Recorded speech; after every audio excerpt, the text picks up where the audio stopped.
You ever find out something that makes your whole body go cold, like your heart just stopped mid-beat? Yeah, that was me, that day. The day I learned the two people I trusted most were sharing more than just secrets behind my back. Hey there, before I tell you everything, take a second. Where are you watching from, and what time is it right now?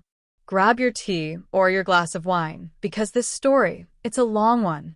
And before we start, don't forget to subscribe to her revenge stories and leave a comment below. I read every single one of them. My name's Carolyn West, and I'm 58 years old. I live in a quiet little town just outside of Nashville, Tennessee. I've always believed that when you get older, you get wiser, but sometimes life likes to remind you that no matter how old you are, your heart can still be fooled. I've been working at a small accounting firm for nearly 15 years. It's not glamorous, but it's steady, and I'm good at what I do. I've always been that dependable woman, the one everyone calls when something goes wrong. You know the type. The one who stays late to fix the numbers, who remembers birthdays, who brings extra lunch just in case someone forgot theirs. And for a long time, I thought I had the same kind of stability in my personal life. I was dating Mark, my partner of 6 years. He wasn't perfect, God knows no man is, but he was kind, charming in that quiet way, and funny when he wanted to be. He owned a small construction company, and even though his work kept him busy, he always said I was his safe place. I believed him. Then there was Jenny, my best friend since high school. We met at 16, and for over 40 years, we'd seen each other through everything: divorces, funerals, broken hearts, bad jobs, you name it. When her husband left her 3 years ago, I was the one who stayed up with her every night, cooking dinner, helping her file paperwork, making sure she didn't drown in the silence of her empty house. I never thought for a second that she'd be the person to hurt me most. It was a Friday, one of those days that start off normal but carry that strange, heavy air like something's about to change. I woke up early because I had a big presentation to give at the office. Mark was already up, sitting at the kitchen table with his coffee. He looked distracted, scrolling through his phone, tapping his thumb on the screen. Big day today? I asked, pouring my own cup. Yeah, he said without looking up. We've got an inspection at the site. Might be late tonight. I nodded, kissed the top of his head, and didn't think much of it. He'd had late nights before. I trusted him. At least, I thought I did. At lunch, I decided to text Jenny. We'd been planning a girls' night for that evening, wine, old movies, maybe some takeout like we always did when the week felt too long. But she didn't reply. Hours went by, and nothing. I figured she might be busy with her part-time job at the library. It wasn't until around 4 p.m., when my presentation ended, that I saw something that made my heart stop. My coworker Mia leaned over and said, "Hey Carolyn, isn't that Mark's truck?" I turned to the window. Sure enough, parked across the street, was Mark's unmistakable old blue Ford. The one with the dented tailgate and the faded bumper sticker that said "Proud Dad of a Veteran." But what caught my eye wasn't the truck. It was the woman stepping out of it. Blonde hair pulled back, denim jacket, familiar laugh. Jenny. For a moment, my mind refused to believe what my eyes saw. She was laughing, tossing her hair the way she always did when she felt flirty. And Mark was right there beside her, holding a coffee cup and smiling like he used to smile at me. They walked into a little diner across the street, the same diner he and I used to go to on Saturdays. The same booth by the window. I noticed. Something inside me cracked, quiet but deep. I didn't rush over. I didn't make a scene. I just stood there, frozen, watching from behind the glass. It felt like watching a movie I didn't remember agreeing to star in. I could have called him right then. Or her. But instead, I just turned, walked back to my desk, and smiled at Mia like nothing happened. That's what women like me do. We hold it in until we know what to do with it. After work, I didn't go straight home. I parked near that same diner and waited. They came out around 6:45, laughing, her hand brushing his arm. It wasn't subtle. It wasn't innocent. They didn't even look around. That's the kind of comfort people have when they think no one's watching. I followed his truck quietly, just far enough behind not to be noticed. They didn't go to a hotel or a bar. They went to Jenny's house, my best friend's home. I sat there in my car, watching as the front porch light flicked on and they disappeared inside. For a long time, I just sat, staring at the stillness of that house. Every memory we shared played like a reel in my mind. Every Sunday brunch, every birthday gift, every time she swore she'd always be on my side. My chest ached, but not from sadness anymore. From something steadier, colder. The kind of pain that clears your vision. I didn't go inside. I didn't knock. I went home. I sat at my kitchen table, the same one where he'd sat that morning pretending everything was fine, and I started writing. Not a letter. Notes. Thoughts. Facts. I wasn't about to confront anyone without proof. I made a plan. The next step was simple, confirm what I already knew. So I called Mark, pretending nothing was wrong. "Hey, you still at the site?" I asked, keeping my voice steady. "Yeah," he said quickly, a hint of noise in the background. "We're wrapping up. Might grab dinner after." Dinner, I thought. Yeah, I bet. I said goodnight sweetly, hung up, and stared at my phone for a long minute. That was when I decided if they wanted to lie, I'd let them. But I'd do it smarter. I texted Jenny later that night. "Hey, didn't hear from you today. You okay?"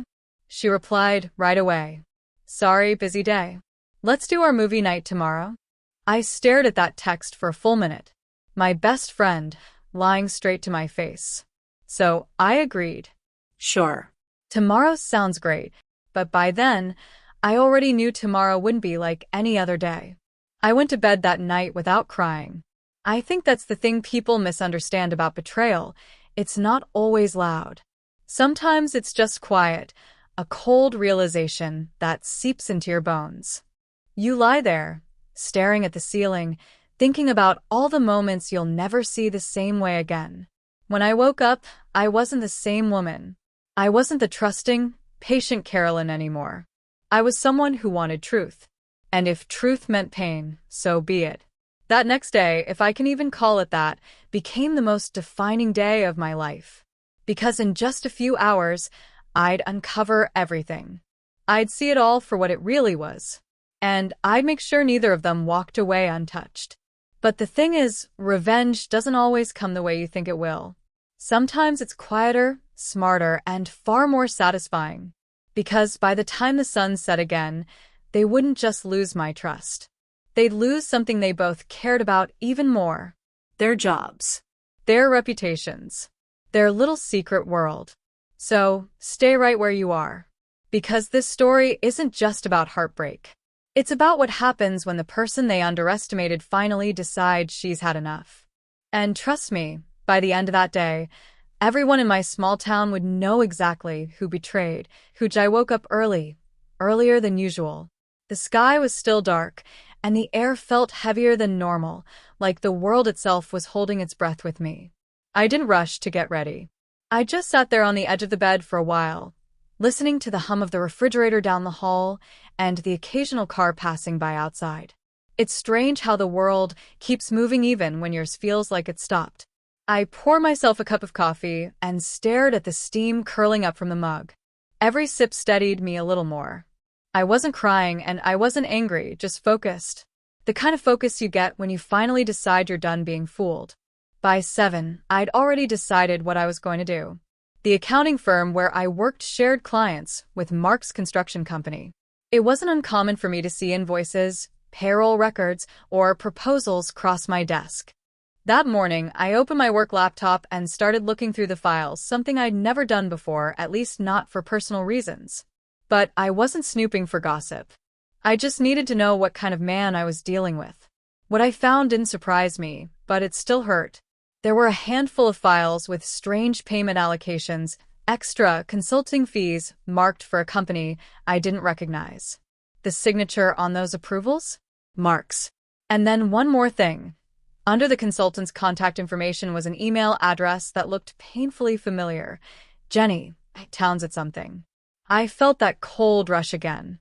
Jenny had told me she was picking up some freelance bookkeeping work to make extra money. I had congratulated her, proud, even. I had no idea it was through him. I could have stopped there, but something told me to dig deeper. I called one of my coworkers, Matt, from payroll, and asked casually if he remembered processing anything for Mark's company recently. Yeah, he said. Your friend's name popped up on a few forms, Jenny, right? I thought she was related to you, or something. I thanked him, hung up, and just sat back. My hand was shaking slightly as I ran it over my forehead. It wasn't just about betrayal anymore. It was about business. Lies wrapped in paperwork. That realization gave me clarity. This wasn't just about love or trust. This was about crossing professional lines too. And suddenly, I had a way to handle it. But first, I needed confirmation. I needed to see them together. By mid-morning, I left work early, telling my boss I had a family matter to handle. He didn't ask questions. He knew me well enough to know I wouldn't leave unless it was serious. I drove straight to Jenny's neighborhood, parked around the corner, and waited. Her little yellow house looked peaceful, the porch filled with flower pots I had helped her plant last spring. Seeing them there made my chest ache. We'd laughed so much that day, covered in dirt, listening to old country songs on her porch speaker. And now that same porch was where they were hiding their lies. It didn't take long. Around 10:30, Mark's truck pulled up again. He got out, carrying a paper bag and 2 coffees. I watched him knock twice before Jenny opened the door, smiling, barefoot, wearing one of his sweatshirts. I didn't need any more proof. But I still sat there for a few minutes, watching through the windshield, breathing slow and steady. I wasn't crying. I wasn't even angry. I was simply done. I turned the car around and drove home. My phone buzzed twice on the way, texts from both of them. From Mark. Hey, might be late again tonight. Long day. From Jenny. Still on for movie night? I've got wine. I actually laughed. A quiet, bitter laugh that surprised even me. I'd spent my whole life being the woman people came to for comfort. The good listener. The fixer. The patient one. But not anymore. When I got home, I sat down at my kitchen table again, the same place where this had all started, and began writing an email. I wasn't sure at first who to send it to, but then I realized it didn't have to go far. Our firms often shared clients and referrals, which meant the HR head of my office was in frequent contact with Mark's company management team. I composed a short, professional message. I believe there may be a breach of ethical and professional conduct involving shared client accounts between our firms. I have evidence suggesting personal involvement and unauthorized financial exchanges between one of our senior contractors and an external consultant. Please advise on the next steps before I forward the documentation. I attached 3 screenshots, one of the payment logs, one of the suspicious consulting fees, and one of the email trail linking Jenny's name. I didn't include any personal accusations. I didn't have to. The numbers spoke for themselves. When I hit send, I felt my pulse calm down. It wasn't satisfaction yet. It was relief. Quiet relief. Within an hour, I got a response asking for a phone call. The HR director, Samantha, was someone I respected deeply, fair, sharp, and professional. She called me directly, her tone serious. Carolyn, she said, thank you for bringing this to our attention. We'll handle it discreetly. You've done the right thing. Those words felt like sunlight after storm. Still, I knew there'd be fallout. And part of me worried, not for them, but for myself. I'd spent decades building my reputation as a kind, steady woman. I didn't want to be seen as vengeful or cruel. But deep down, I knew this wasn't about revenge. It was about respect, something they'd both forgotten I deserved. By noon, word started spreading quietly at work. Not details, just whispers. I saw Matt glance at me once, a question in his eyes, but I didn't say anything. I kept my focus on my files, answering calls, typing invoices like it was any other day. But inside, I could feel it. The shift. Around 1:30, my phone buzzed again, this time from Mark. Can we talk tonight? The message said. I stared at it for a long time. I didn't reply. An hour later, another buzz, this time from Jenny. I think you might have misunderstood something. Please don't be upset. Let's talk, okay? That one almost made me laugh again. Misunderstood. What a gentle word for what she'd done. By late afternoon, the air in the office felt heavy with unspoken things. Samantha came by my desk, resting a hand lightly on my shoulder. "We're handling everything," she said quietly. "You did the right thing, Carolyn." And somehow, hearing it from someone else made it feel real. At exactly 4:15, I received a message from my coworker who managed one of the shared accounts. "Hey, just FYI, Mark's company had an emergency HR meeting. Heard someone might have been let go. Big mess." I didn't reply. I just sat there, staring at my computer screen. The cursor blinked on the empty page like a quiet heartbeat. A few minutes later, my office phone rang. It was Samantha again. "Just so you're aware," she said softly, "Mark and the external consultant have been placed on immediate leave pending investigation. We'll finalize reports tomorrow. Please don't discuss this outside work. You did everything by the book." By the time she hung up, my hands were trembling, not with fear, but something closer to release. When I left the office that evening, the air felt cleaner. The sunset was spilling gold light over the parking lot, the kind that makes everything look softer, almost forgiving. I walked to my car slowly, breathing it in. For the first time in a long while, I didn't feel small. As I turned the key in the ignition, I saw a familiar number flash across my phone screen. Mark again. This time, I answered. "Carolyn," he said immediately, voice rushed. "What the hell happened? I just got suspended. Someone reported something about money transfers." I didn't say a word. Just let him keep talking, his panic filling the silence. "Did you know about this?" "Did you?" he started, but I cut him off. "Mark," I said, calm and low. "I know about you and Jenny."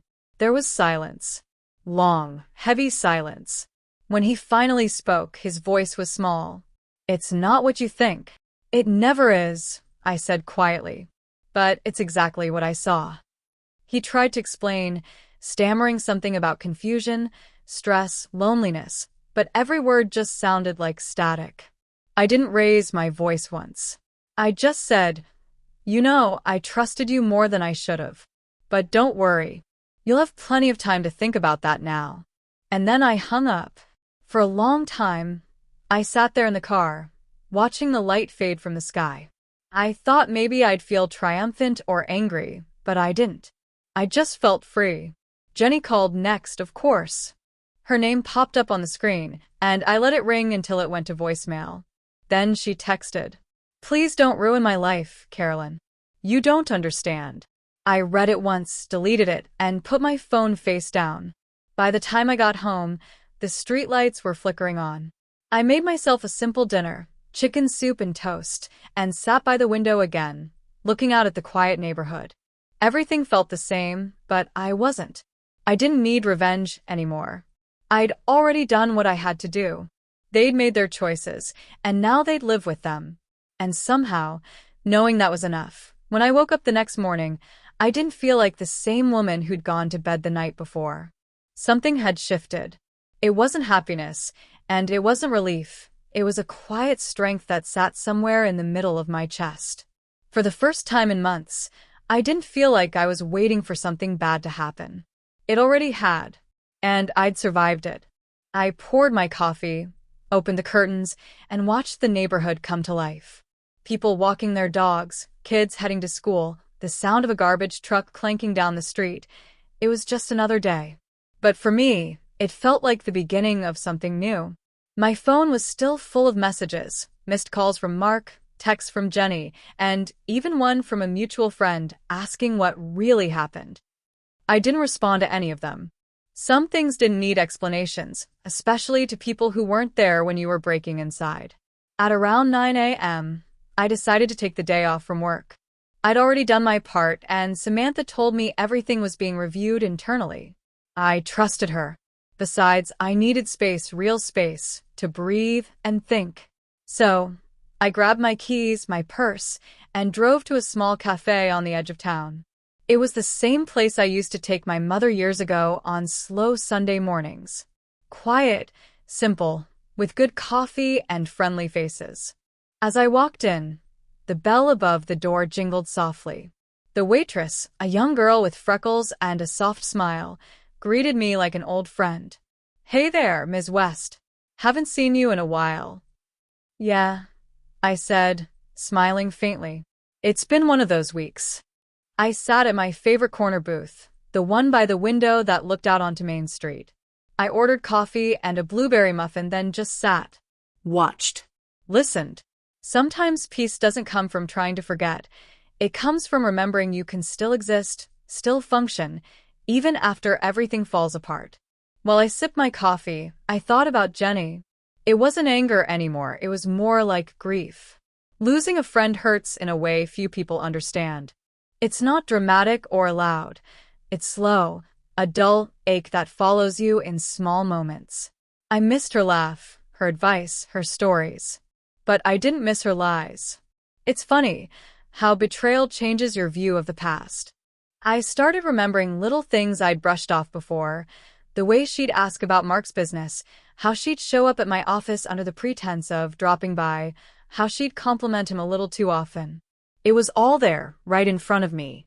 I just didn't want to see it. My coffee had gone cold by the time I checked the time again. It was almost noon. I paid my bill, left a good tip, and stepped back into the crisp Tennessee air. On the way home, I stopped by the grocery store. I needed a few things: milk, eggs, bread, and, maybe, a sense of normalcy. As I pushed the cart through the aisles, I kept bumping into people I knew. My town isn't big, and word spreads fast. You can always tell when people know something but are too polite to say it. They give you that look, a mix of curiosity and pity. "Carolyn." "Hey, how are you holding up?" one of my old neighbors asked, her voice sweet but cautious. I smiled. "Just fine, Linda. Doing just fine." She nodded, gave my hand a gentle squeeze, and walked off. That's small-town life for you. Everyone knows, even if they pretend they don't. When I finally got home, I set the groceries on the counter and let out a deep breath. The house was quiet again. I'd gotten so used to the sound of Mark's boots in the hallway, his music playing from the garage, his laughter echoing off the walls. Now, there was just silence. But it didn't feel empty, it felt peaceful. I sat at the kitchen table again, opened my laptop, and decided to check my email. There it was, an unread message from Samantha. My heart skipped, but I opened it calmly. "Hi, Carolyn. I wanted to update you that both individuals involved in the matter have been officially terminated following our review. There were multiple breaches of confidentiality and falsified documents discovered. Your report played a key role in uncovering this. I know this situation was personal for you, and I want to say on behalf of the company, thank you for your integrity. You've been a valued employee for years, and today reaffirmed that." I stared at the email for a moment, reading it again slowly. Terminated. Both of them. I didn't smile, not right away. I just sat there, letting it sink in. They weren't just out of my life. They were out of the web of lies they'd built using my name and my trust. After a few minutes, I leaned back, looked around the house, and realized something else. I wasn't angry anymore. I picked up my phone, scrolled to Jenny's name, and for a split second, thought about calling her. Maybe to ask why. Maybe to tell her how deeply she'd hurt me. But then I remembered the way she'd looked that day in the diner. The carefree smile, the ease, the comfort. She wasn't sorry then. And I didn't know her forgiveness now. Instead, I wrote a short message. Nothing cruel, nothing bitter. I know everything. Don't contact me again. Then I hit send and blocked her number. The same with Mark. It was strange how quiet my phone became after that. No buzzing, no ringing, no constant interruptions. Just peace. Around 2 in the afternoon, I decided to take a walk. There's a small park near my house, one with a walking trail that circles a little pond. I'd been avoiding it lately because it was our place. Mark and I used to walk there after dinner, talking about everything and nothing. But that day, I wanted to reclaim it for myself. The air smelled like rain, even though the sky was still clear. I walked slowly, taking in the colors of the trees, the soft sound of the wind against the water. For the first time in a long while, I noticed how beautiful it was. About halfway around the trail, I ran into an older gentleman I'd seen there before, Mr. Henderson. He's in his 70s, always wears the same worn-out baseball cap, and carries a walking stick he probably doesn't even need. "Morning, Carolyn," he said kindly. "Haven't seen you out here in a while." "Been busy," I replied with a small smile. He nodded, studying me for a moment. "You look lighter today." I laughed softly. "Maybe I am." We walked together for a few minutes, talking about nothing important, the weather, his dog, the upcoming church bake sale. It was ordinary, and that's exactly what I needed. When I got home later, the mail was waiting on the porch. Bills, ads, and one letter addressed to Mark. I didn't open it, of course. I wrote "Return to Sender" across the front and placed it back in the box. It felt symbolic in a way, like sending everything that belonged to him right back where it came from. As the afternoon stretched into evening, I cooked myself dinner. Real dinner, not the half-hearted meals I'd been making lately. I made roasted chicken, mashed potatoes, and green beans. It was too much for one person, but it didn't matter. I sat down, said a quiet grace, and ate every bite slowly. After dinner, I turned on some old country music, the kind my mother used to play, and poured myself a glass of wine. I didn't toast to revenge or justice. I just toasted to peace, to surviving another day. My phone buzzed once more just before sunset. This time it wasn't Mark or Jenny. It was Samantha again. "Carolyn, I just wanted to personally thank you again. You're an example of grace under fire. We'd like to discuss a promotion next week. Let's talk soon." I sat there for a long moment, staring at that message. A promotion. After everything. I smiled, a real one this time. Not the kind you force to hide pain, but the kind that comes from genuine gratitude. When the sun finally dipped below the horizon, I stepped outside onto the porch, the evening air cool against my skin. Fireflies blinked across the yard, tiny lights dancing in the dark.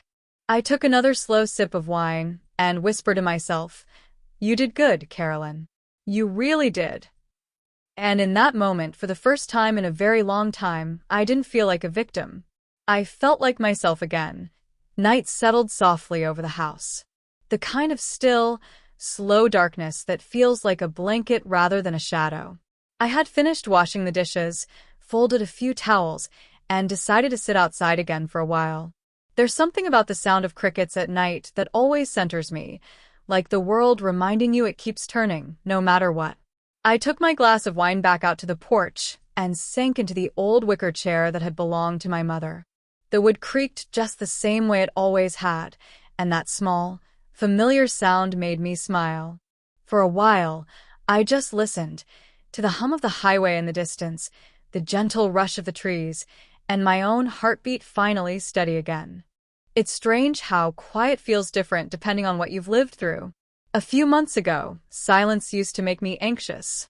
I'd sit here waiting for the sound of Mark's truck pulling up, or Jenny's laughter in a voicemail, and when neither came, the silence would echo like an accusation.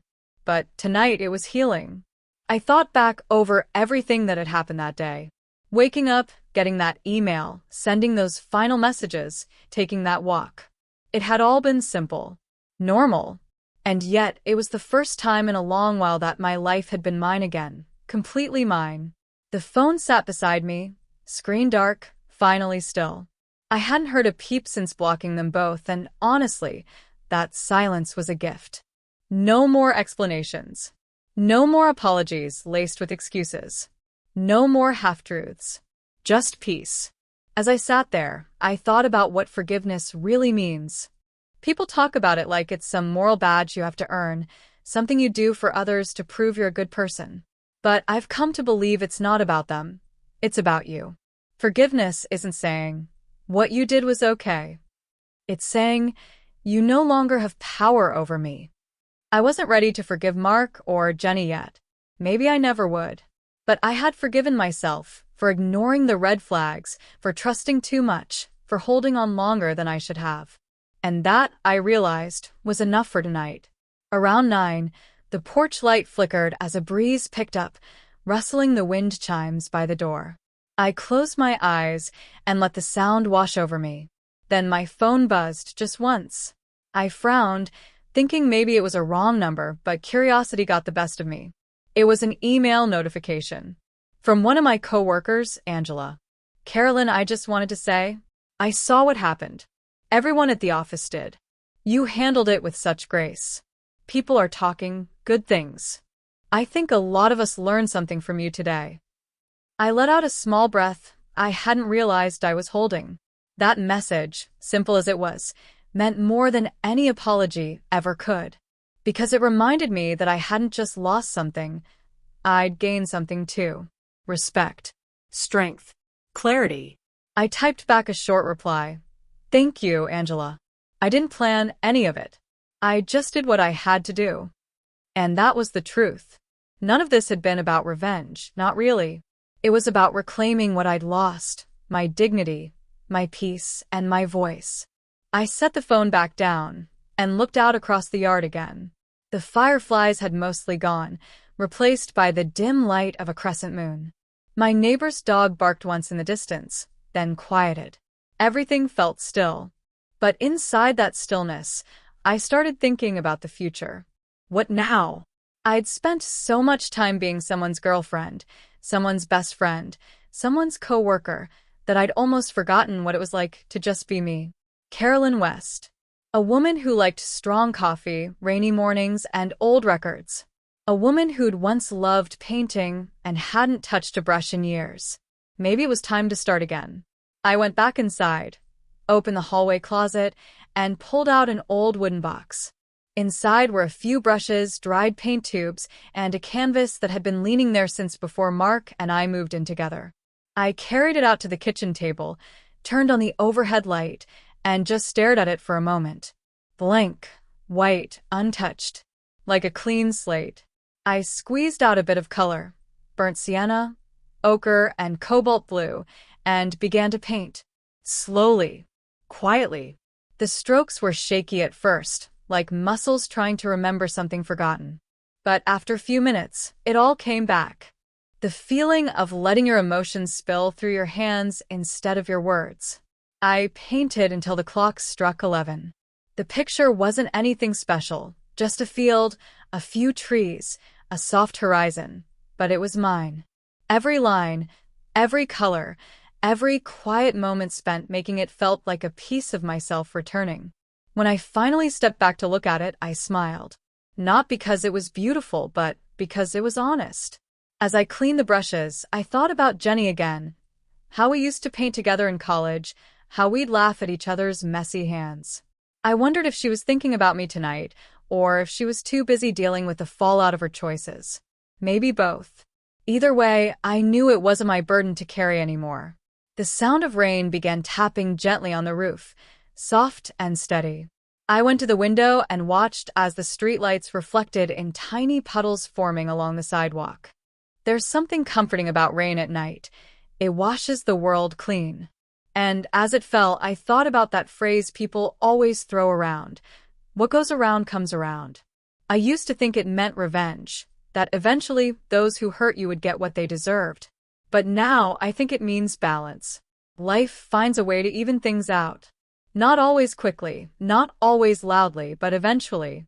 I turned off the kitchen light and walked back to the porch one last time.